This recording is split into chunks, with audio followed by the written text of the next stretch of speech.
Brook Asylum loomed on the outskirts of town, hidden behind a wall of trees and fog so thick it seemed alive. Inside, the air was damp with the stench of rotten, unwashed bodies.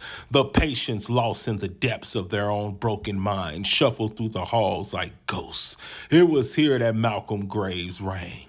Graves wasn't a doctor nor a therapist. He was the warden, the man who ensured order through fist and fear. He found pleasure in cruelty, running Hollowbrook like a gladiator arena, where the weak were pitted against each other for his own twisted amusement.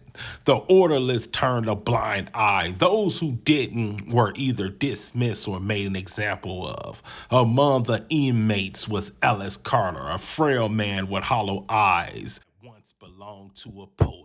He had been committed for reasons long buried, but whatever they were, they had left him shattered. Graves took a special liking to Ellis, not for his resilience, but for his weakness. Ellis was often the target of Graves' sick games. He was thrown into fights he couldn't win, beaten when he refused to fight, starved when he tried to resist. The other patients, terrified, played along until one night the worst happened. Graves gathered a small group in a basement, the asylum's forgotten underbelly. The only light came from flickering bulbs, casting long, writhing shadows across the cracked walls. Ellis stood in the center, trembling, blood already dripping from a cut on his forehead. Graves growled, his voice heavy with malice. Ellis didn't move. Graves sighed, rolling his shoulders before stepping forward and slamming a boot into Ellis' ribs. The poet crumpled, coughing up blood, but still he did not fight. Frustrated, Graves pulled him up by the collar, sneering. "You are no fun," he spat, before shoving Ellis backwards. The frail man had hit the concrete with a sickling crack. Silence. The air turned heavy, suffocating. The patients watched in stunned horror as a thin trickle of blood ran from Ellis' ear, pulling into the dirt. He didn't move. He didn't breathe. Graves chuckled. "Well, that's a damn shame." They buried Ellis in the courtyard beneath the twisted oak where the asylum's secrets festered. Graves felt no remorse. Death meant nothing to him. It was just another night in Hollowbrook until the dream started. It began as whispers, faint at first, then growing twisted into echoes of Ellis' final gasp. Graves woke in a cold sweat, the shadows in the room darker than they should have been. The air smelled of damp earth and rot. Then the noises started.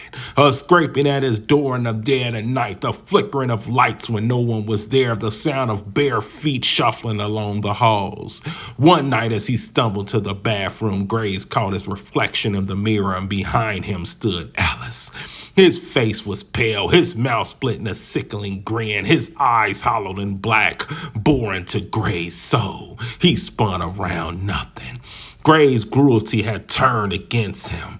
The asylum grew colder. The patients whispered of Ellis, saying he had returned. Orderlies claimed they saw him wander in the halls. The walls dipped with something dark and putrid, and the lights dimmed whenever Graves entered a room.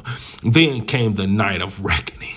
Graves woke up to find himself in a basement, the very place where Ellis had died. His hands were bound, his body weak. Shadows moved in the corners, but they weren't ordinary shadows. They had the shaped face, Ellis' face. A voice hollow and rag whispered in his ear, "Fight! Bitch, fight!" The lights flickered, revealing figures surrounding him. The patients, their eyes empty, their mouths twisted in silent screams.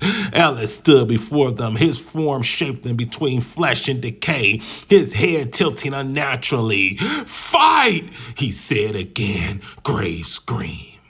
The next morning, they found him in his office, slumped over his desk, his face frozen in the rickets of terror. His fingernails were shattered, his hands bloody from clawing at his own throat, and in the dust that had gathered on his desk, written in a shaking hand, were two words: "No fun."